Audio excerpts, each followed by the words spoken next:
আমাদের পলিসি মানুষগুলো আমরা মনে করি যে আমরা এত উপরে দিন না উপরে দিন না মুছে দেন ডিমান্ড সাইড থেকে চাহিদা এবং সরবরাহ থেকে যে পলিসিগুলো নেওয়া হয়েছে সেটা মোটামুটিভাবে কাজ করছে। ভাই বসেন না, সরেন না। আমি সবসময় যেটা বলে আসছিলাম প্রথম থেকে সব কিছুতেই একটা সময় লাগে, সময়টাকে দিতে হবে, সময়ের সাথে এটা আমাদেরকে রেজাল্টটা দিতে শুরু হবে।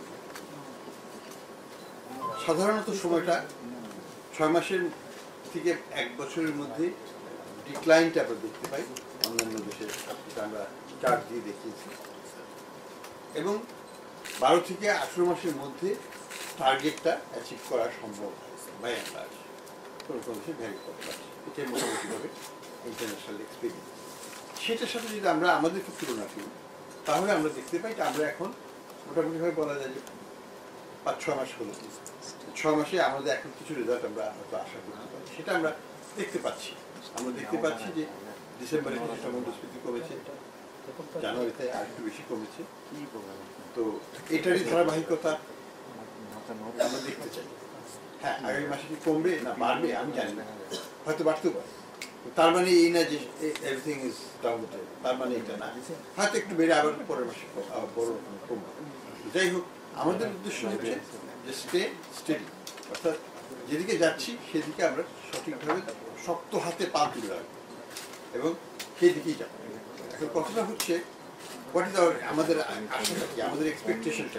আমাদের এক্সপেকটেশন হচ্ছে যে আমরা চাই ইনফ্লেশনটা যেন জুন মাসের শেষে, অর্থাৎ জুন মাসের ডেটা যখন আসবে এটা যেন 7-8% মধ্যে থাকে। এটা প্রথম থেকে আমি বলছি, এখন সেটাই বলছি। আমার মনে করি যে আমাদের যে এক্সপেকটেশন সেটাতে কোনো বড় কোনো পরিবর্তন এখনো এখনো ইনট্যাক্ট আছে। আমাদের যে উদ্দেশ্য ছিল যে এক্সচেঞ্জ রেটকে স্টেবল করবো, সেখানে আমরা মনে করি যে আমরা মোটামুটিভাবে সাকসেসফুল।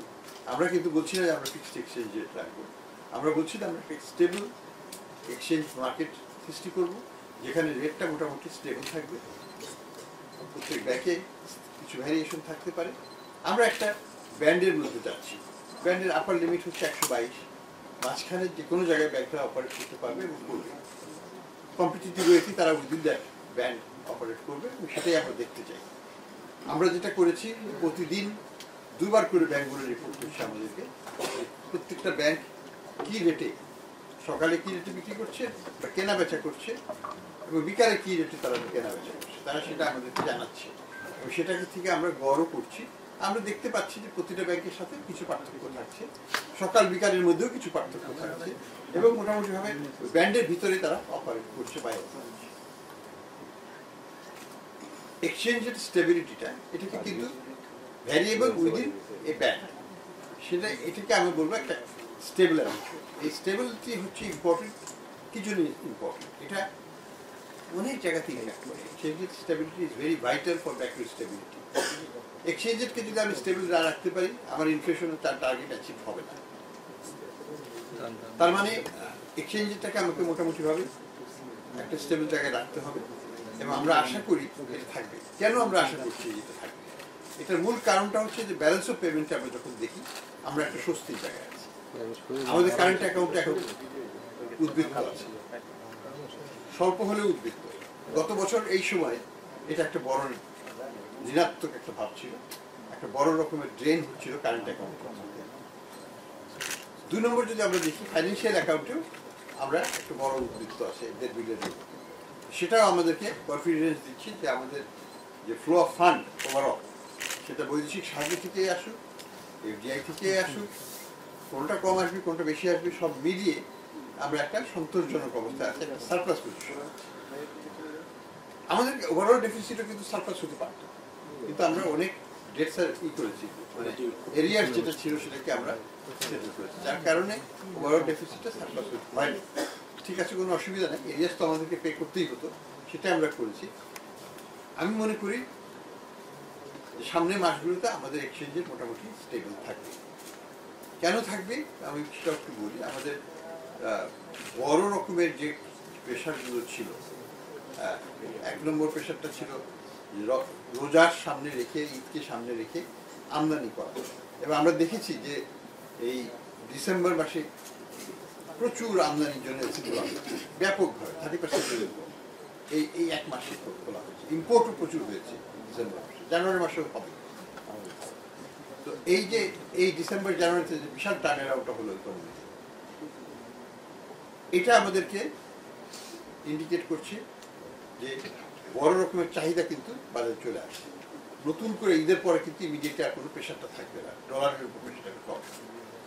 দ্বিতীয় হচ্ছে যে গরু ধান লাগানো কিন্তু শেষ হয়ে গেছে। আপনি মাঠে যান, গ্রামে যান, সবাই সব জায়গায় লাগানো শেষ। অর্থাৎ যে ব্যাপকভাবে সারটা দেওয়া হয় প্রথমে, সেটা কিন্তু ব্যবহার করে গেছে। এবং গরুর যে চাহিদা সেটা কিন্তু মোটামুটিভাবে সেটা হয় সেটা পেমেন্ট হয়ে গেছে, মাল আসতেছে অথবা গুদামে আছে। তাই নতুন করে গরুর জন্য আমাকে সারের জন্য ব্যাপকভাবে আমদানি করতে হবে। হ্যাঁ, অল্প অল্প করে আমদানি করতে হবে, সেটা থাকে। 3 নম্বর, হজের জন্য আমাদের বেশ বড় রকম পেমেন্ট করতে হবে, সেটাও এখন মোটামুটি বাড়ি ভাড়া করা ইত্যাদি ইত্যাদি সরকারের বিভিন্ন ডিমান্ড ছিল। ব্যক্তি খাতেও হজে প্রচুর লোক যাচ্ছে, তাদেরও চাহিদা আছে, সেটাও কিন্তু আমরা মিট করে ফেলেছি। তো সব মিলিয়ে যে চাহিদার যে একটা সিজনাল ডিমান্ড, সেটা কিন্তু এই ফেব্রুয়ারি মাসটি শেষ হয়ে যাবে, মানে কমে যাবে। থাকবে আরেকটা জায়গায়, সেটা হচ্ছে আমাদের বিদ্যুৎ, এটা থাকবে, এটা বাড়বে হচ্ছে। তো সেটাকে আমরা সামনে রেখে আমরা মনে করি সার্বিকভাবে আমাদের ডিমান্ড ম্যানেজমেন্টের কারণে আমাদের এই এক্সচেঞ্জ রেটটা উপরে বড় কোনো চাপ আসবে না। এবং মোটামুটিভাবে আমরা এটা এবং এরিয়াসটাও সেটেল হয়ে গেছে অনেকাংশে, নতুনভাবে আমাদের বড় রকমের কোনো চাপ এক্সচেঞ্জ রেটের উপর আমরা পড়বে না। এবং এক্সচেঞ্জ রেটের উপর চাপ যদি না পড়ে, তাহলে আমাদের ডিমান্ড ম্যানেজমেন্ট পলিসি সাপোর্টে আমাদের ইনফ্লেশনটা আস্তে আস্তে কমে আসবে বলে আমরা মনে করি। তো স্যার একটু এদিকে তাকাই বলেন, স্যার একটু বাম দিকে দেখেন স্যার।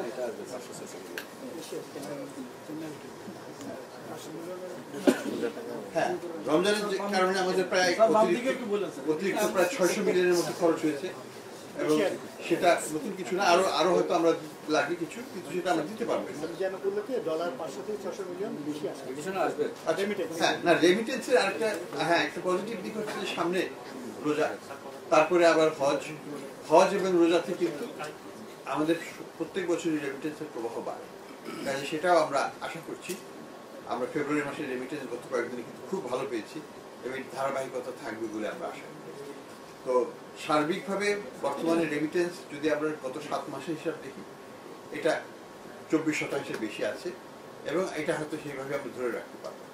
তো আমি মনে করি যে আমরা যদি রেমিটেন্স থেকে প্রায় 6 বিলিয়নের মতো পাই এক বছরে অতিরিক্ত, এক্সপোর্ট থেকে যদি আরো 5 থেকে 6 বিলিয়ন পাই, কারণ 50-এর 10% হলে 5 হয়ে যায়, বা আমরা 13% দেখতে পাচ্ছি।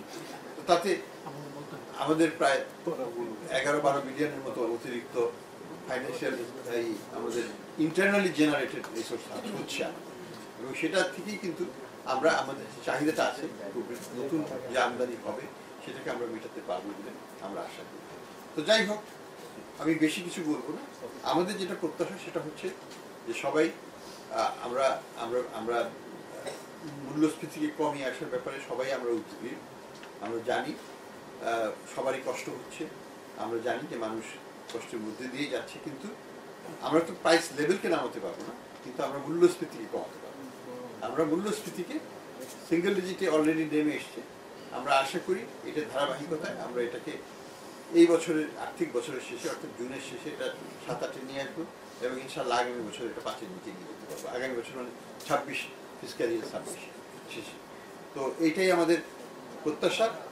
আমরা এটার সাথে আরেকটু অ্যাসুরেন্স দিচ্ছি আপনাদেরকে যে আমরা ব্যাংকিং খাতে সংস্কার নিয়ে কাজ করছি। এখানে যেগুলো ব্যাংক একটু লিকুইডিটি ক্রাইসিসে আছে, আমরা তাদেরকে লিকুইডিটি সাপোর্ট দিয়েছি, প্রয়োজনে আরো সাপোর্ট দেব। আমাদের লক্ষ্য হচ্ছে যে প্রত্যেকটা যারা ক্ষুদ্র ডিপোজিটর তারা যেন খালি হাতে ফিরে না যায় কোনো ব্যাংক থেকে, তাদের স্বার্থ আমরা সবসময় দেখব। প্রত্যেকটা ডিপোজিটরের স্বার্থে আমাদের দেখব, সেটা আমাদের সেন্ট্রাল ব্যাংকের দায়িত্ব। কিন্তু এখানে আমাদের সংস্কার কার্যক্রমগুলো আমরা চালিয়ে যাব। আমরা ব্যাংকগুলোতে অ্যাসেট কোয়ালিটি রিভিউ শুরু করেছি। আমরা ডিটারমিন করব কোন ব্যাংকের কতখানি দুর্বলতা, কতখানি সামর্থ্য আছে। আমরা দেখতে পাচ্ছি যে কিছু ব্যাংক ভালো করেছে এবং ইসলামী ব্যাংক তাকে আর তার সহায়তা দিতে হবে না, তারা নিজের পায়ে দাঁড়িয়ে গেছে, তারা হয়তো সামনের দিকে সুন্দরভাবে নিজেদেরকে নিয়ে যাবে। তার মানে কি তাদের সমস্যার সমাধান সব সমস্যা না, তাদেরও নন পারফর্মিং অ্যাসেট আছে, থাকবে, সেটা সময়ের সাথে তারা সেটাকে অ্যাডজাস্ট করতে পারবে। হয়তো 3-4 বছর লাগবে তাদেরকে পুরোপুরিভাবে একটা শক্তিশালী ব্যাংক হিসেবে গড়ে উঠতে। কারণ ক্যাপিটাল অ্যাডিকুয়েসি রিকোয়ারমেন্ট, এই নন পারফর্মিং লোনকে কমিয়ে ফেলা একটু সময়ের ব্যাপার, হঠাৎ করে 6 মাসে 5 মাসে হবে না, এটার জন্য সময় দিতে হবে এবং সেই সময়টা তাদের আছে, কারণ তাদের ডিপোজিটগুলো তাদের যথেষ্ট হচ্ছে এবং সেটা কাস্টমারের যে স্যাটিসফ্যাকশন এবং কাস্টমারের যে ইন্টারেস্ট ইসলামিক ব্যাংক, সেটা আমরা দেখতে পাচ্ছি। ইউসিবিএলও আমরা দেখতে পাচ্ছি যে তারা সুন্দরভাবে ঘুরে দাঁড়িয়েছে এবং এই দুটো বড় ব্যাংক, এই দুটো দাঁড়িয়ে গেলে আমাদের ছোট ব্যাংকগুলোকে আমরা হাতে ধরে দরকার করে আমাদেরকে দাঁড় করে। তো আমাদের প্রত্যাশা হচ্ছে যে বাংলাদেশের ব্যাংকিং খাতকে একটা সুদৃঢ় অবস্থানে নিয়ে যাওয়া, সেটা আমরা অর্জন করতে চাই। আগামী 1 থেকে 1.5 বছরের মধ্যেই আমরা সেই সংস্কার কার্যক্রমগুলো শেষ করব, কিন্তু কার্যক্রমের যে ফলটা সেটা আসতে আমাদেরকে সময় দিতে হবে, ডিপোজিট গ্রোথ বাড়াতে হবে, আমাদের এনফোর্সমেন্টের কোয়ালিটি ইমপ্রুভ করতে হবে, নতুন যে লোনগুলো দেওয়া হবে সেই লোনগুলো যেন নন পারফর্মিং না হয় সেই জন্য ব্যবস্থা নিতে হবে। এগুলো যদি আমরা করতে পারি, আমরা এই খাত থেকে শুধু উঠে দাঁড়াবো না, আমরা উপরে দিকে যেতে পারবো এই ব্যাংক। আমি আর বেশি কিছু বলবো না। আমরা যেটা ঘোষণাতে যাব সেটা হচ্ছে যে বর্তমান প্রেক্ষাপটে আমরা মনে করি যে পলিসি রেট যেটা 10% আছে, যেটা 10% উন্নতি করা হয়েছিল নভেম্বর মাসে, সেটাই থাকবে, সেটাকে আপাতত পরিবর্তন করার কোনো দরকার নেই। এর ফলে এসডিএফ এবং এসএলএফ যেটা আছে সেটা 8.5 এবং সেটা 11.5% অপরিবর্তিত থাকবে। আমাদের যে বর্তমান মনিটারি পলিসির স্ট্যান্স, এটা এখনো অ্যাপ্রোপ্রিয়েট, টাইটনেসটা একটু থাকবে, টাইটনেসটা আমরা চাইবো রাখতে এবং এটাই আমরা কন্টিনিউ করবো। কতদিন? আমার ব্যক্তিগত মত হচ্ছে যে আমরা যদি ইনফ্লেশনকে আমরা সত্যি 7%-এর নিচে নামিয়ে আনতে পারি, তখন আমরা পলিসি রেটকেও নামিয়ে আনতে পারি। এটা কবে নাগাদ হবে সেটা সময় বলে দেবে, ডেটা বলে দেবে, আমি বলতে পারবো না। তবে আমি আশা করি যে এই বছরের দ্বিতীয়ার্ধে আমরা এই আনওয়াইন্ডিং অর্থাৎ পলিসি রেটটাকে নামিয়ে আনার ব্যাপারে আমরা হয়তো সিদ্ধান্ত নিতে পারব, এটা আমাদের আশাবাদ।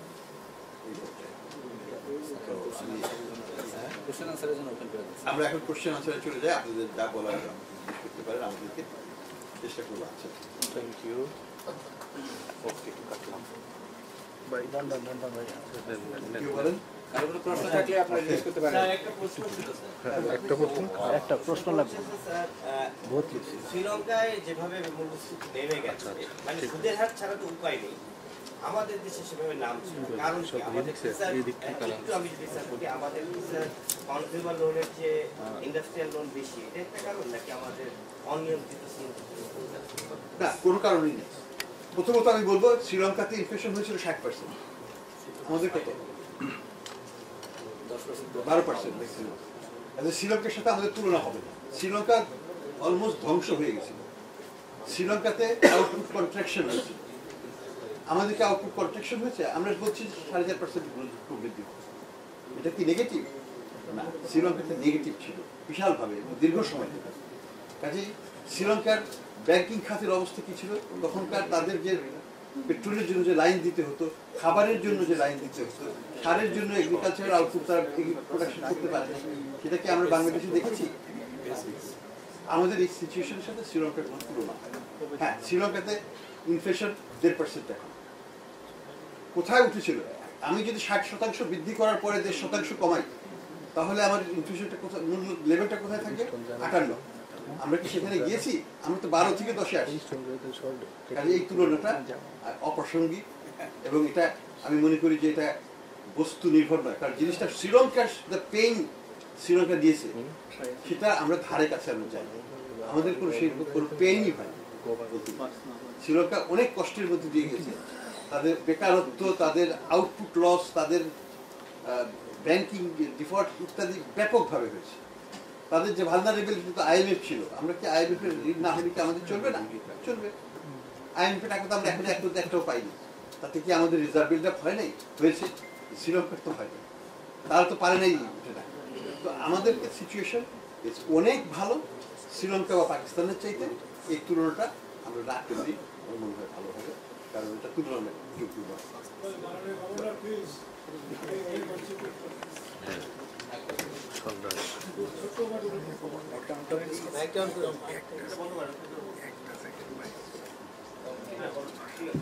আমার ছোট্ট দুটো প্রশ্ন।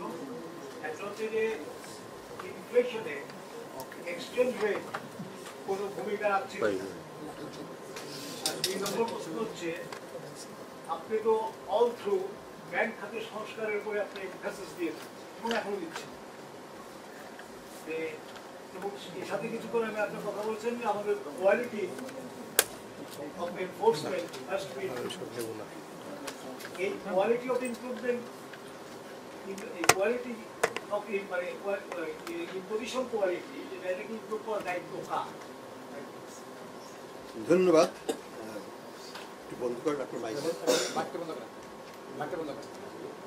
ধন্যবাদ। দুটো প্রশ্নই আমি বলবো গুরুত্বপূর্ণ। আমি যেটা প্রথমেই বলেছি যে মূল্যস্ফীতি কমাতে হলে আমাকে এক্সচেঞ্জ রেটকে স্টেবল করতে হবে। এক্সচেঞ্জ রেট স্টেবল মানে ফিক্সড না। আমার এটা 22 টাকা আছে, 122, এটা 124 হতে পারে, তার মানে না আনস্টেবল। আমি একটা রিজনেবল রেঞ্জের মধ্যে এক্সচেঞ্জ রেটটাকে দেখতে চাই, এটা হচ্ছে আমাদের লক্ষ্য। ইনস্টেবিলিটি আমরা চাই না। আমরা চাই না এটা 135 হয়ে যায়, 130 হয়ে যায়, 140 হয়ে যায়। এটা হবে না। এটা যদি হয় আমার মূল্যস্ফীতি কোনোদিনও আমি অ্যাচিভ করতে পারবো না। এক নম্বর। কাজেই এটার একটা সরাসরি সম্পর্ক আছে। আমাদের ইম্পোর্টেড ইনফ্লেশন বাংলাদেশে একটা ব্যাপক ভূমিকা রেখেছিল। এখন এক্সচেঞ্জ রেট স্টেবল হওয়াতে ইম্পোর্টেড ইনফ্লেশনটা এখন manageable. It is no longer a factor. এখন আমাদের অভ্যন্তরীণ ম্যাক্রো কন্ডিশন দিয়ে আমাদের ইনফ্লেশনকে আমরা ম্যানেজ করতে পারি, এক্সচেঞ্জ রেটটা স্টেবল যদি থাকে। So exchange rate stability is a pre condition for inflation performance. এটা আমি বলব। 2 নম্বর যেটা বললেন যে এই সুপারভিশন অ্যান্ড স্ট্রেংথেনিং অফ মানে কোয়ালিটি অফ লোন এশিওর করার দায়িত্বটা কার? অবশ্যই দায়িত্বটা দুই পক্ষের। ফার্স্ট দায়িত্ব হচ্ছে ব্যাংকগুলো। মানে গুড গভর্নেন্স ব্যাংকে যদি না থাকে, আমি যদি নিজেকে খারাপ করতে চাই, তাহলে কোনো গার্জিয়ানই আমাকে ভালো রাখতে পারবে না। আমি হয়তো তাকে বন্ধ করতে পারবো, আমি হয়তো তাকে জেলে দিতে পারবো, কিন্তু আমি ক্ষতিকর জিনিস করেও সেটা কিন্তু সে করে ফেলবে। তারপরেও আমাদের দায়িত্ব অপরিসীম। আমরা যেটা করতে পারবো সেটা হচ্ছে যে গুড গভর্নেন্স করার জন্য বোথ ইনসেন্টিভ অ্যান্ড পানিশমেন্ট দুটোই থাকবে, এবং সুপারভিশন মানে আর্লি ডিটেকশনের জন্য আমরা রিস্ক বেসড সুপারভিশনের দিকে যাচ্ছি। আমাদের এই প্রক্রিয়াটা শুরু হয়ে গেছে। এটা আমরা আইএমএফ, ওয়ার্ল্ড ব্যাংকের সহায়তা নিয়ে আমরা ইন্টারন্যাশনাল এক্সপিরিয়েন্সকে কাজে লাগিয়ে আমাদের বাংলাদেশ ব্যাংকের ভিতরের যে তদারকির কার্যক্রম সেটাকে রিস্ট্রাকচার করে একটা সিঙ্গেল স্ট্রাকচারের মধ্যে নিয়ে এসে আমরা এটা শুরু করতে যাচ্ছি। আমরা আশা করি যে এই রিস্ট্রাকচার রিস্ক বেসড অ্যাসেসমেন্টের মাধ্যমে ভবিষ্যতে যাতে আমাদের খারাপ ঋণের পরিমাণটা কম হয় এবং আমরা যাতে আগেই এই সমস্যার জায়গাটাকে চিহ্নিত করতে পারি, সেদিকে আমরা এগুচ্ছি। এবং যদি সঠিক হয় তাহলে হয়তো কোয়ালিটি অফ লোন পোর্টফোলিও আগামীতে ভালো হবে বলে আশা করি।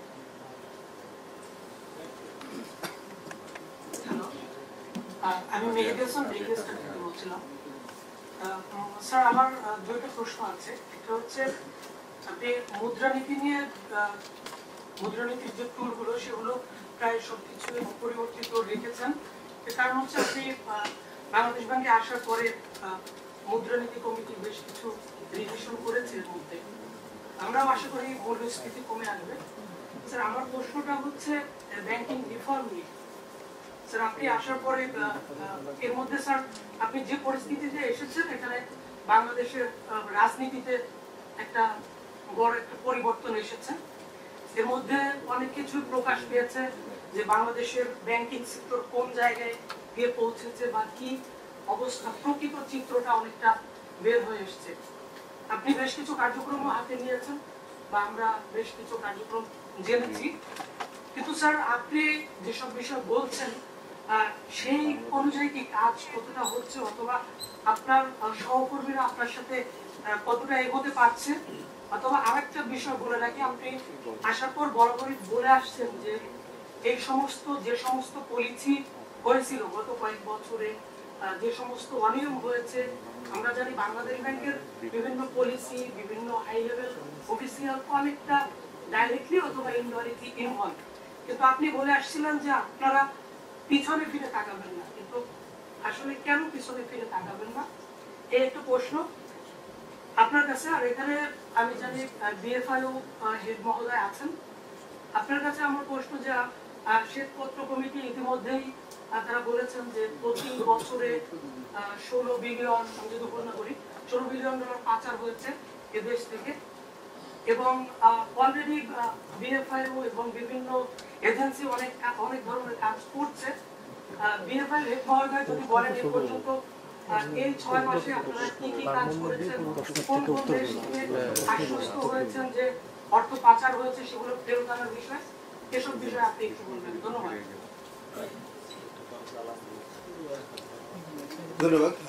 আমি প্রথমে যেটা বলবো যে হ্যাঁ, আমার সময় কম, সামনের দিকে যাওয়াই আমার লক্ষ্য। পেছনে তাকিয়ে যদি সময় ক্ষেপণ করি তাতে কিন্তু আমি সামনে এগোতে পারবো না। দ্বিতীয়ত হচ্ছে যে আমার যে অ্যাভেলেবল সহকর্মীরা আছেন তাদেরকে নিয়ে আমাকে কাজ করতে হবে, তাদেরকে বাদ দিয়েও আমি কাজ করতে পারবো না।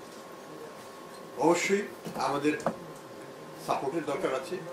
আমরা সাপোর্ট দেশের ভিতরেও নিচ্ছি কিছু কিছু ক্ষেত্রে, বাইরে থেকে এবং বিদেশ থেকেও আমরা প্রচুর টেকনিক্যাল অ্যাসিস্ট্যান্স আমরা পাচ্ছি, যাতে আমাদের কাজগুলো সুচারুভাবে আমরা করতে পারি। আমাদের 3টে টাস্ক ফোর্স করা হয়েছে, এই 3টা এরিয়াতেই আমরা ব্যাপক কাজ করছি। AQR এর ক্ষেত্রে তো আপনারা জানেন যে আন্তর্জাতিক অডিট ফার্মসগুলো সেখানে কাজকর্ম শুরু করেছে, তাদেরকে সুপারভিশন করার জন্য আরেকটা আন্তর্জাতিক প্রতিষ্ঠান কাজ করছে। আমরা বাংলাদেশ ব্যাংকের রিফর্ম নিয়ে কাজ করছি, সেখানেও কিছু ইন্টারন্যাশনাল এক্সপার্ট আমাদেরকে সহায়তা দিচ্ছে, IMF-ও সেখানে আমাদেরকে সহায়তা দিচ্ছে। আমরা অ্যাসেট রিকভারির ব্যাপারে আমরা বড় রকমের উদ্যোগ নিয়েছি। আমাদের এখানে জয়েন্ট ইনফরমেশন টিম ফর্ম করা হয়েছে, জয়েন্ট ইনভেস্টিগেশন টিম ফর্ম করা হয়েছে, এবং এই ব্যাপারে আমরা প্রতিদিনই ইন্টারন্যাশনাল ক্রাইম এজেন্সি যেগুলো আছে তাদের কাছ থেকে আমরা সহায়তা পাচ্ছি। বর্তমানেও কিছু ইন্টারন্যাশনাল এক্সপার্ট আমাদের এখানে ভিজিট করছেন, তারা আমাদেরকে সহায়তা দিচ্ছেন, হাতে কলমে ট্রেনিং দিচ্ছেন। তো আমরা আশা করব যে এই সব কিছুর মাধ্যমে আমাদের দুটো জিনিস অর্জন হবে। একটা তো হচ্ছে যে পাচারকৃত সম্পদ উদ্ধারের ব্যাপারে আমরা ইন্টারন্যাশনাল আইন কানুন মেনে আমরা প্রচেষ্টা চালিয়ে যাচ্ছি, এবং একটু সময় লাগবে। প্রথমে আমাদের দেশের ভিতরে আমাদের সংগ্রহ, মানে আমাদের এই যে সম্পদগুলো আছে সেগুলোকে তো অ্যাটাচ করা হয়েছে, সেগুলোকে আমরা দখলদারিত্ব নেব, এবং পরবর্তীতে বিদেশে যেসব সম্পদ চলে গেছে সেগুলোকে আইডেন্টিফাই করে সেখানে কিভাবে সম্পদ উদ্ধার করা যায় সেই প্রচেষ্টায় আমরা নামব। এখানে আমাদের বিএফআই যে হেড আছে উনি অ্যাড করতে পারবেন।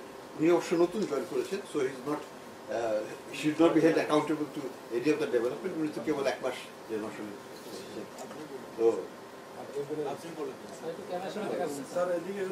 তো আমি ওনার হয়ে যেটুকু বলবো যে আমি মনে করি যে আমরা আন্তর্জাতিকভাবে আন্তর্জাতিক মান সম্পন্নভাবে আমরা সম্পদ উদ্ধারের চেষ্টা করছি। আমরা জানি যে এটা সময় সাপেক্ষ, কিন্তু অ্যাট দ্য সেম টাইম আমরা এটাও জানি যে পৃথিবীর অনেক দেশ এটা আংশিকভাবে হলেও তারা সফল। তারা কারা? মালয়েশিয়া 1MDBর কথা শুনেছেন, তাদের যে ওয়েলথ ফান্ডস আছে সেখান থেকে টাকা আত্মসাৎ করেছিল, তাদেরই প্রাইম মিনিস্টার আত্মসাৎ করেছিল, এবং সে টাকা তারা উদ্ধার করেছে এবং প্রাইম মিনিস্টারকে তারা জেল করেছে। আমরা জানি নাইজেরিয়াতে যে প্রেসিডেন্ট ছিল সানি আবাসা, তার সম্পদ উদ্ধার করা হয়েছে আংশিকভাবে। আমরা জানি অ্যাঙ্গোলাতে যে ডিক্টেটর ছিলেন অনেক বছর, তার মেয়ে এবং সেই ডিক্টেটর প্রচুর সম্পদ বিদেশে পাচার করে, সেখান থেকে $15.6 বিলিয়ন তারা কিন্তু উদ্ধার করেছে। তো আমরা পারবো ইনশাল্লাহ, একটু সময় লাগবে। আমরা মনে করি এখানে আরেকটা জিনিস যেটা আমাদেরকে করতে হবে সেটা হচ্ছে যে আন্তর মন্ত্রণালয় যে কোঅর্ডিনেশনটা সেটাও আমাদের করতে হবে। এটা কিন্তু একটা বাংলাদেশের কনটেক্সটে একটা বড় চ্যালেঞ্জ। আমরা এক মন্ত্রণালয় এক মন্ত্রণালয়ের সাথে কথা বলতে চাই না, একসাথে চলতে পারি না। একসাথে ইনভেস্টিগেট করা, একসাথে ইনভেস্টিগেশন রিপোর্ট করা এবং ইত্যাদি করা আমাদের জন্য এটা একটা নতুন কার্যক্রম, এবং আমরা চাচ্ছি এই কার্যক্রমটাকে সঠিকভাবে সম্পাদন করে সাকসেসফুলি এটাকে এক্সিকিউট করতে পারলে আমাদের লক্ষ্য হচ্ছে 1 বছরের মধ্যে যদি আমরা বিদেশি কিছু সম্পদকে অ্যাটাচ করতে পারি সেটা একটা ভালো অর্জন হবে। তার পরবর্তীতে হয়তো মামলা মোকদ্দমা ইত্যাদি সেটা হয়তো 3 থেকে 4 বছর লেগে যেতে পারে। অ্যাঙ্গোলা 15 বিলিয়ন পেয়েছে, কিন্তু তাদের সময় লেগেছে 5 বছর। তাহলে 4 থেকে 5 বছর হচ্ছে স্ট্যান্ডার্ড, এটা আইনগতভাবে টাকা যদি ফেরত আনতে হবে। তো সেই চেষ্টা আমরা আছি, কিন্তু আমাদের প্রাথমিক পর্যায়ে আমরা চেষ্টা করব যে কীভাবে আমরা তাদের কিছু সম্পত্তিগুলো অ্যাটাচ করতে পারি সেই চেষ্টা করা। কিন্তু এখানে সময়টা কিন্তু খুব মূল্যবান, আমাদেরকে খুব দ্রুততার সাথে কাজ করতে হবে। আমি মনে করি যে আমরা এখনো সেই দ্রুততা অর্জন করতে পারিনি, আমাদের সমস্যা আছে, আমরা সেগুলোকে ওভারকাম করার চেষ্টা করছি। কারণ এটা তো আন্তর মন্ত্রণালয়ের বিষয়, এটা তো বাংলাদেশ ব্যাংকের হাতের বিষয় না। তদন্ত আমি তো করবো না, তদন্ত বিএফআইও করবে না, তদন্ত করবে তদন্তকারী সংস্থা, তাদেরকে আরো দক্ষ এবং এফিসিয়েন্ট করতে হবে। তো সেই ব্যাপারে আমরা একসাথে কাজ করছি, ইনশাল্লাহ আমরা কিছু দেখতে পারবো। স্যার আসসালামু আলাইকুম। স্যার আমার নাম মাসুম মিয়া স্যার, আমি চ্যারিটি করে কাজ করি। স্যার আপনার গভর্নরের দায়িত্ব নেওয়ার আগে স্যার আপনার অনেক ইন্টারভিউ আমরা করেছি, সেই সময় আপনি একটি কথা বলতেন যে সুশাসন সুশাসন সুশাসন, অর্থাৎ কেন্দ্রীয় ব্যাংকে সুশাসন নাই এমন একটি অভিযোগ কিন্তু আপনি সবসময় করতেন। স্যার সুশাসন বলতে আমরা যেটা বুঝি স্যার যে দুষ্টের দমন শিষ্টের পালন। আপনার কাছে স্যার আমার প্রশ্ন যে আপনি দায়িত্ব নেওয়ার পরে বাংলাদেশ ব্যাংকের কর্মকর্তা কয়জন কর্মকর্তাকে আপনি শাস্তিমূলক ব্যবস্থা অর্থাৎ অ্যাটলিস্ট জবাবদিহিতার আওতায় এনেছেন অথবা শোকজ করেছেন, তাদের লিখিত জানতে চেয়েছেন, কয়জনকে আপনি রিওয়ার্ড করেছেন তাদের ভালো কাজের জন্য? বিশেষ করে এর আগের যারা দায়িত্ব ছিল আপনার আগে, আমরা তো জানি যে বিভিন্ন সার্কুলারের মাধ্যমে দেশের ব্যাংক খাতে ধ্বংস করা হয়েছে, অর্থ লুট করা হয়েছে। সার্কুলারগুলো হয়েছে তো এই বাংলাদেশ ব্যাংকের কর্মকর্তার দ্বারা। স্যার তো স্যার আপনি এই দুষ্টের দমন করতে আপনি বলছেন যে পিছনের দিকে তাকাবো না, কিন্তু স্যার আপনার যদি সুশাসন প্রতিষ্ঠা করতে হয় তাহলে তো অবশ্যই আপনি দুষ্টের দমন করতে হবে। স্যার আপনার কাছে স্পেসিফিক কোশ্চেন, এই আপনার দায়িত্ব নেওয়ার পরে আজকে পর্যন্ত বাংলাদেশ ব্যাংকের কয়জন কর্মকর্তাকে আপনি জবাবদিহিতার আওতায় এনেছেন? আমি যেটা বলবো, আমার জবাবদিহিতা হচ্ছে আমার জয়েনিং ডেট থেকে, তার আগের জন্য আমি জবাবদিহিতা আমি চাইবো না, জানতেও চাই না। এই দায়িত্ব যদি কোনো শৃঙ্খলা ভঙ্গ হয়ে থাকে, যদি কোনো আত্মসাৎ বা অন্য কোনো কিছু হয়ে থাকে, সেটা দেখার দায়িত্ব আইন প্রয়োগকারী সংস্থাগুলো, এবং তারা সেটা করবে বা করছে বা করতে পারে, সেটা বিষয়ে আমি কিছু মন্তব্য করবো, সেটা তাদের করার অধিকার আছে।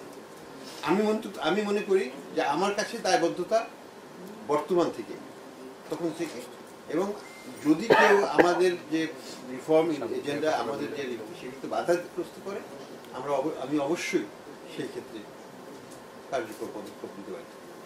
কিন্তু আমরা যদি সহযোগিতা পাই তাহলে আমার পক্ষে নতুন করে পেছনে তাকিয়ে আমি এই কোনো ধরনের বিশৃঙ্খলা সৃষ্টি করতে আমি রাজি করি।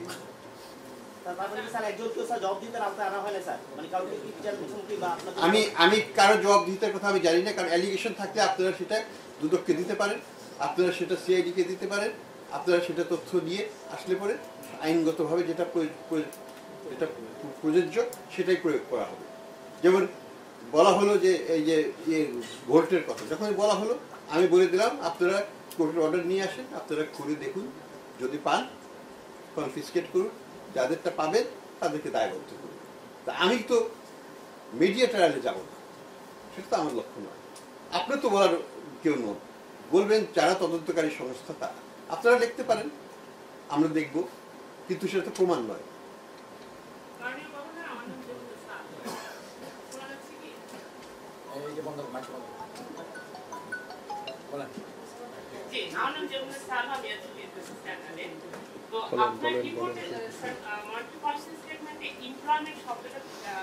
অনেক আগে থেকে এবং কারেন্ট সিচুয়েশনটাও আপনি তুলে ধরেন সারা দেশে ইনভেস্টমেন্ট হ্যাঁ রে ভাই, সিচুয়েশন খুবই খুব খারাপ শেষের অবস্থায় দিকে আছে। আমরা live এ- এখনো ল এন্ড অর্ডার রিস্টোর করা যায়নি, সব জায়গায় এখনো হ্যাঁ, হ্যাঁ, ঠিক আছে, চলছে। ওকে, আচ্ছা।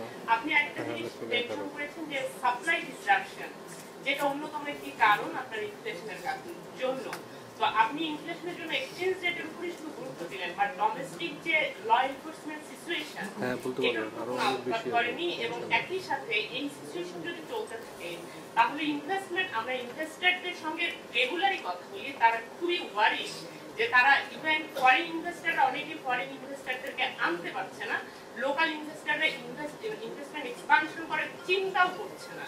যেখানে আপনার প্রাইভেট সেক্টর ক্রেডিট গ্রোথ আপনি দেখতে পাচ্ছেন আপনার টার্গেটের থেকে অনেক লো, আমাদের জিডিপি গ্রোথ পড়ে গেছে। এই অবস্থায় যদি এমপ্লয়মেন্ট যদি জেনারেশন না হয়, সাপ্লাই ডিসরাপশন যদি কন্টিনিউ করে, তাহলে আপনি গভর্নর হয়ে আপনার কতটুকু ক্যাপাসিটি আছে ইনফ্লেশন কন্ট্রোল করা।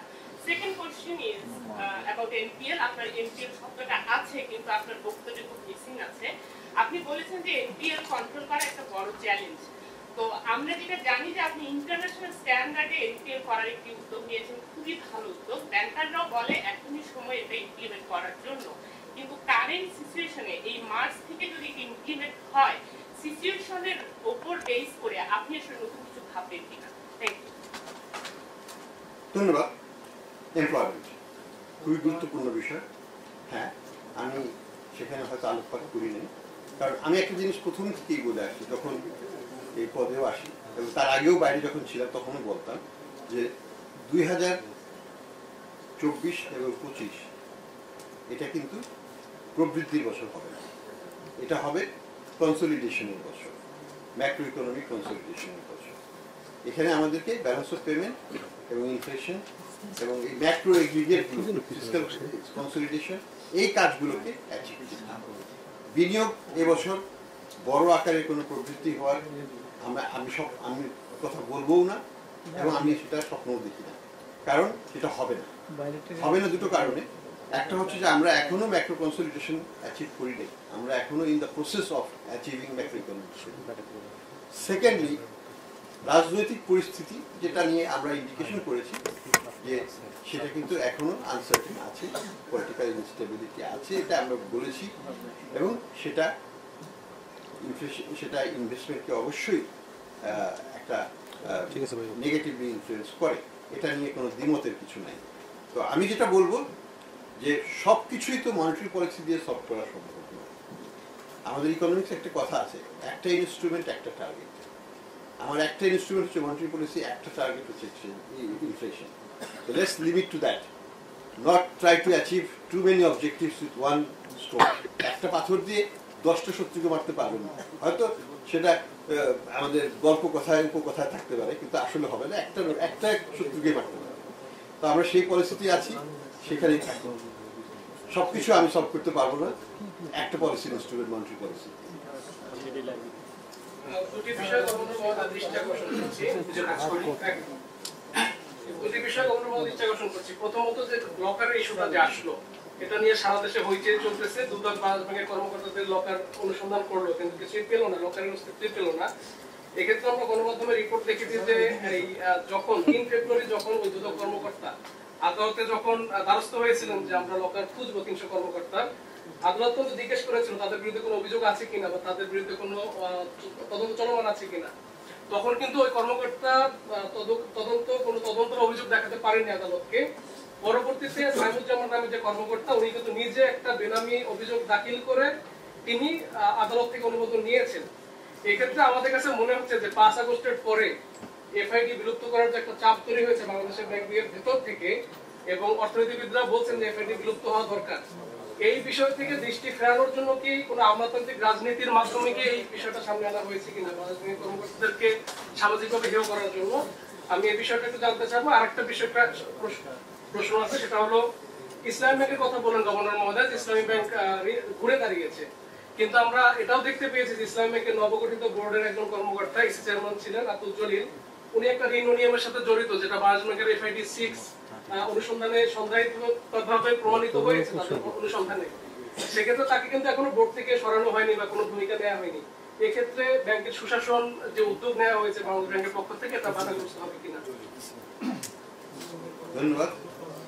প্রথমটার ব্যাপারে আমি বলবো যে আমরা কিন্তু এখানে, আমি ব্যক্তিগতভাবে কোনো ষড়যন্ত্র বা কিছু দেখছি না। আমি যেটা দেখছি যে হ্যাঁ, আমাদের একজন প্রাক্তন কর্মকর্তার বিরুদ্ধে অভিযোগ, সুনির্দিষ্ট অভিযোগ ছিল এবং সেটা প্রমাণ ছিল, এবং তার সেফটি বক্স খোলার পরে সেটা প্রামাণিক তো আমি জেনেছি। কাজে সেটার ভিত্তিতে তারা যদি অন্য কারোর এগেনস্টে তথ্যভিত্তিক কোনো অভিযোগ নিয়ে তারা খুলতেন, তারা সেটার অধিকার তাদের আছে। আমরা তো বলেইছিলাম যে কোনো অ্যাকাউন্ট তারা খুলতে পারে যদি তারা আদালতকে সন্তুষ্ট করে আসে আমাদের কাছে, এবং সেভাবেই তারা এসছে। এবং যাদের নামে তাদের অ্যালিগেশন আছে তাদের কোনো মানে বক্সই নাই, মানে সেফটি বক্সে ছিল না, এখানে কিছু করার তাদের ছিল না। তো যাই হোক, আমরা কিন্তু সম্পূর্ণভাবে মনে করি যে তদন্ত সুষ্ঠুভাবে হওয়া উচিত। তদন্তের মধ্যে কোনো রকমের হস্তক্ষেপ আমি তো করবোই না, কোনো প্রশ্নই ওঠে না। তদন্ত তার নিজস্ব গতিতে চলবে, কিন্তু বিনা তদন্তে বা বিনা কারণে অনেক জার্নালিজম আমাদের হচ্ছে, ফেসবুকে অনেক কিছু বলা হচ্ছে যেটা কাম্য। এটা একটা বিষয়। দ্বিতীয়ত, আমি মনে করি না যে আমাদের পক্ষে বা বিপক্ষে কোনো গোষ্ঠী কাজ করছে বাংলাদেশ, সেটা নয়, কোনো সরকারি প্রতিষ্ঠান নয়। হয়তো কোনো ব্যক্তি বা গোষ্ঠী কাজ করতে পারে, আমার বিরুদ্ধেও সেটা করছে, সেটা আছে, সেটা আমরা জানি। কিন্তু সামগ্রিকভাবে সরকারি প্রতিষ্ঠান আরেকটা সরকারি প্রতিষ্ঠানের বিরুদ্ধে কাজ করবে, সেটা আমি মনে করি। দ্বিতীয়ত যেটা হচ্ছে যে আমরা একটা ইনস্ট্রাকশন দিয়েছি আমাদের বাংলাদেশ ব্যাংকের সকল কর্মকর্তাকে, আমরা নির্দেশনা দিয়েছি যে ফেসবুকে বাংলাদেশ ব্যাংকের কার্যক্রম নিয়ে ব্যক্তিগত কোনো আলোচনা যেন প্রকাশ করা না হয়। আমরা এটাকে কঠোরভাবে প্রতিপালন করতে চাচ্ছি। যদি কেউ করে থাকে আমরা তাদের বিরুদ্ধে শাস্তিমূলক ব্যবস্থা নেব, এবং আমরা আশা করব অন্যান্য সরকারি প্রতিষ্ঠান যেন একই নিয়ম মেনে চলে। সরকারের নীতি কিন্তু এটা সুস্পষ্ট, সরকারের কর্মকর্তা হয়ে কেউ সরকার সংশ্লিষ্ট কোনো ঘটনা ফেসবুক বা কোনো গণমাধ্যমে যেন প্রকাশ করতে পারে না পারে ব্যক্তিগতভাবে, সেটা মেনে চলা। সেটা আমরা বাংলাদেশ ব্যাংকের পক্ষ থেকে আমি বলছি যে আমাদের কর্মকর্তারা যেন সবাই মেনে চলে, না মানলে পরে তাদের বিরুদ্ধে আমরা ব্যবস্থা নেব। অন্যান্য প্রতিষ্ঠানের কর্মকর্তারাও যেন সেই ব্যাপারে সতর্ক থাকে এবং প্রতিপালন।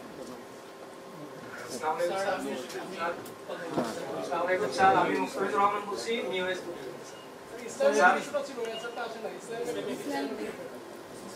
ইসলামী ব্যাংকের ওনাকে সরিয়ে দেওয়া হয়েছে মনে হয় না? আচ্ছা, একটু বলুন তো আপনি, even you know it better. ইসলামী ব্যাংকের যিনি কথা বলে নিশ্চিত করেছি আপনার আব্দুল জলিল, ইজ ইট রাইট?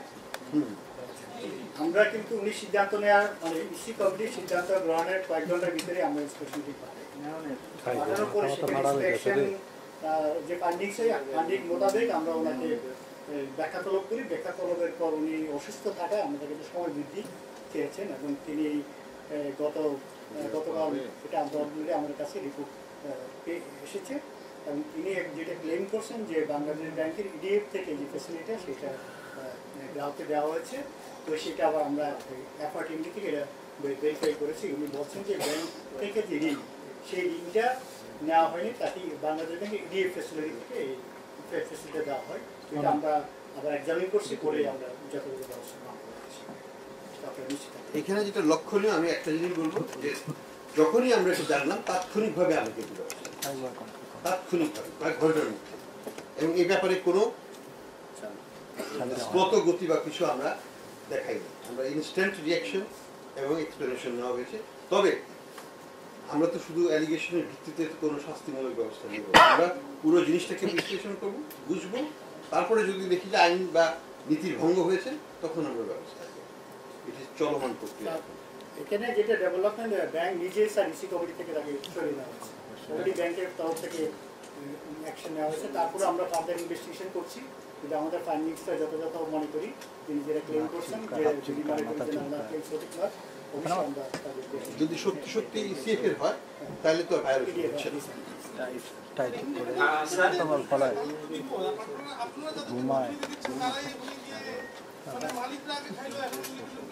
এই বিষয়টা তো আমরা অ্যাড্রেস করছি। আমরা ইসি কমিটির যে সিদ্ধান্তের কয়েক ঘন্টার ভিতরে বাংলাদেশ ব্যাংক কিন্তু চলে গেছে। আমরা তাকে ব্যাখ্যা তলব করছি, তিনি যেহেতু অসুস্থ ছিলেন সময় চেয়েছে, এবং তাকে ব্যাংকও ইসি কমিটি থেকে আমরা যেটা করছি, যেটা হয়তো আমরা খুব শীঘ্রই হয়তো এই সপ্তাহের ভিতরে হতে চলেছে। না, আমরা এখনো ডিটারমিনেশন হয়নি যে উনার এক্সপ্লেনেশনটা দেখার পরে সেটাকে ভেরিফাই করার পরে আমরা বুঝতে পারবো যে এটা ব্যর্থ হয়েছে কি হয়।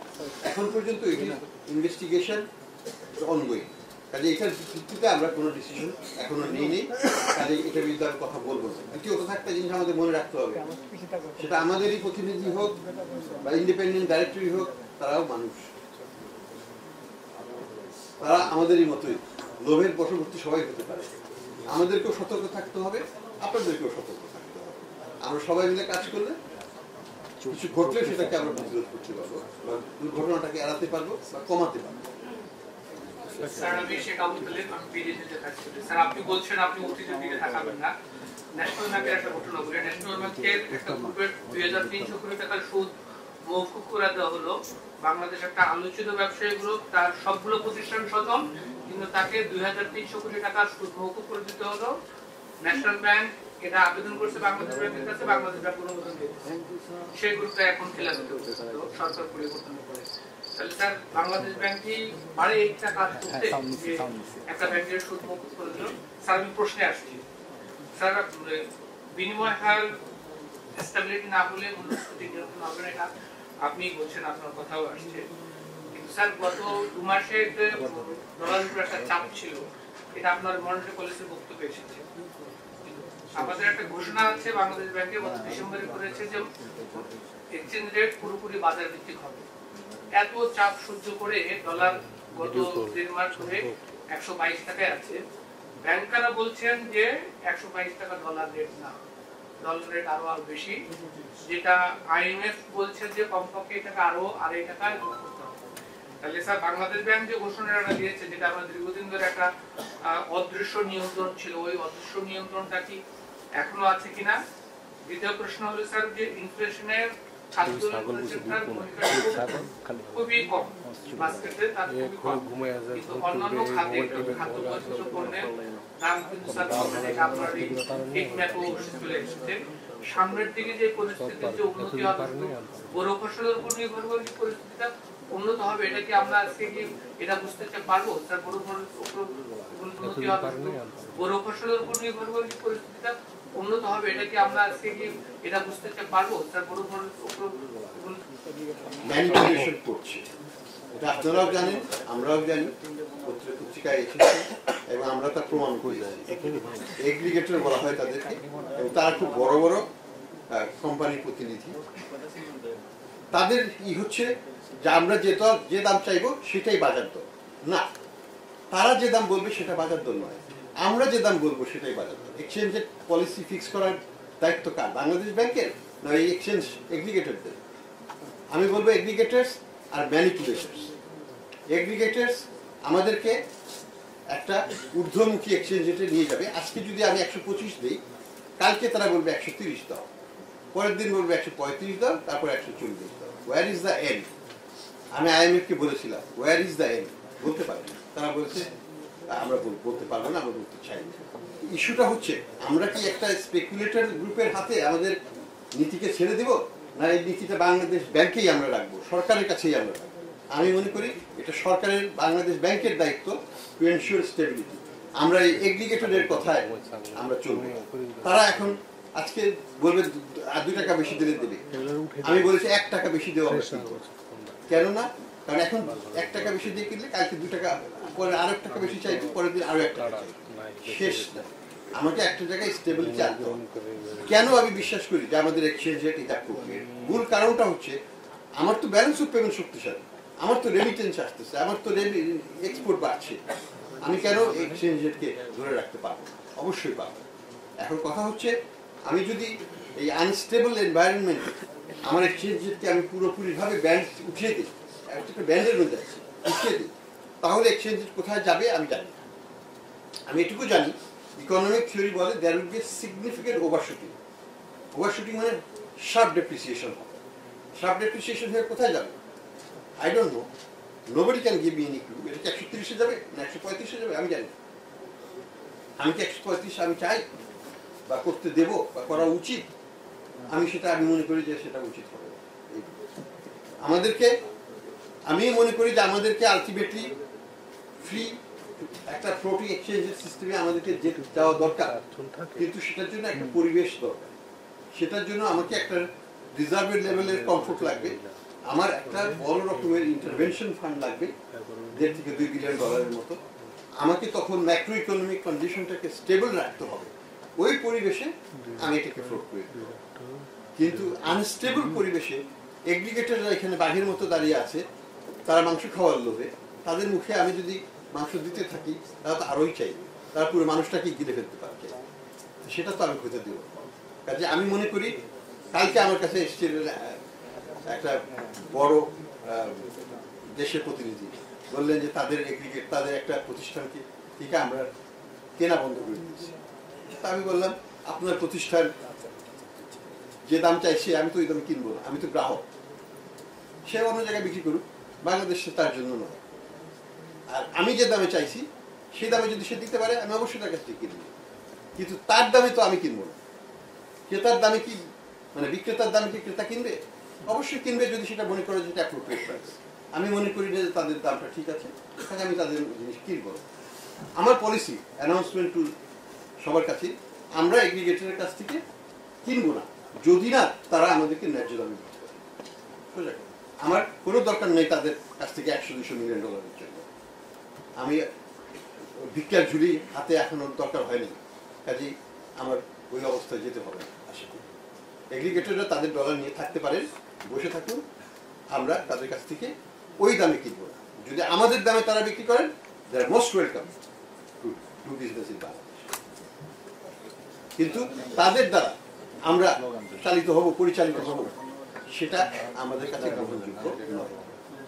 একটা সভরেন দেশ হিসাবে, একটা সেন্ট্রাল ব্যাংক হিসেবে, সেন্ট্রাল ব্যাংকের কর্মকর্তা হিসেবে আমি মনে করি এটা আমাদের জন্য গ্রহণযোগ্য পলিসি হতে পারে।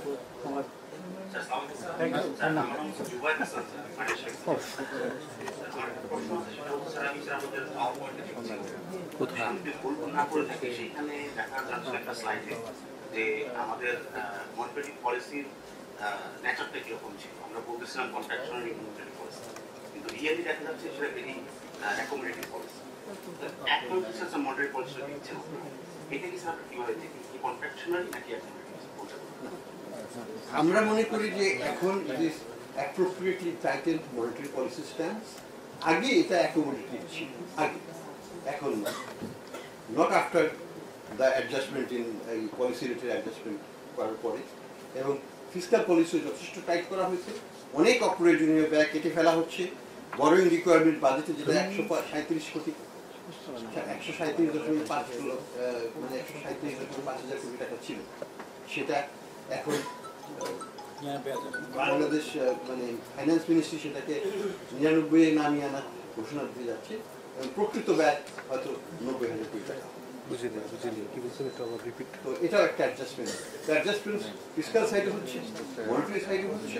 আমরা মনে করি দুটো সম্মিলিতভাবে যে পলিসি মিক্সটা তৈরি হচ্ছে, সেটার মাধ্যমে আমরা আমাদের ডিমান্ড ম্যানেজমেন্টকে কন্ট্রোল করে সাপ্লাই সাইড পলিসিগুলো সহায়তা নিয়ে আমাদের মূল্যস্ফীতি এখন দিব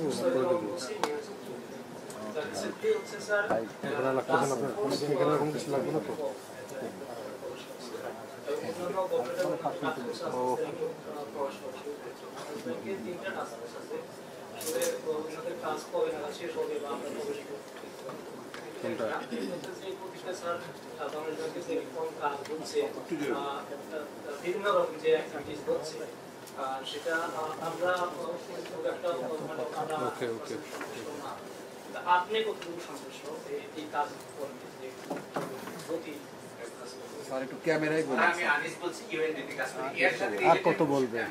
শেষ করে দিতে বলেন। 2% একটা আমাদের কাজ নাই, 10টা পর্যন্ত আছে, এটাই শেষ। আমি 10টা ডাইরেক্টর হয়েছে অনেক ধরনের লোক যারা পুরো ব্যাংকেই পড়ে খেয়ে ফেলছে।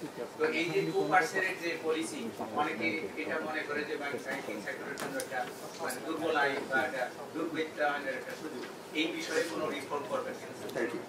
আমরা রিফর্মের অনেকগুলো ধাপ আছে। ওয়ান অফ দ্য থিং যেটা আমরা কাজ করতে যাচ্ছি সেটা হচ্ছে এই বাংলাদেশ ব্যাংক কি বলে এটাকে?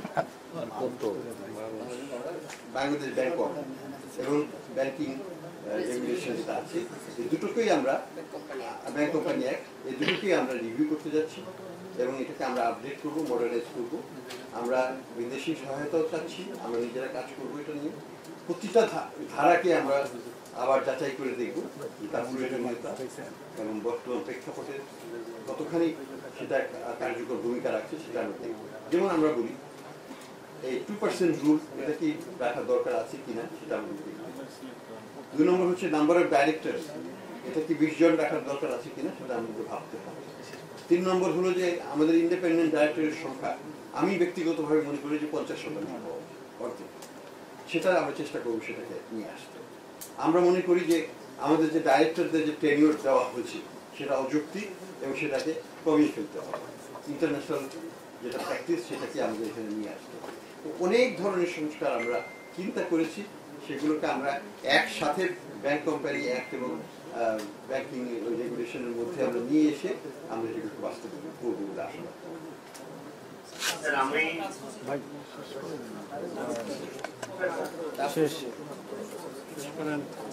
আমরা অলসো ইন্ডিপেন্ডেন্ট ডাইরেক্টরদের জন্য একটা প্যানেল অফ এক্সপার্ট করে রাখবো, যেখান থেকে ইন্ডিপেন্ডেন্ট ডাইরেক্টরকে নেবে। ওই চাচাতো ভাই, মামাতো ভাই, ক্লাস এই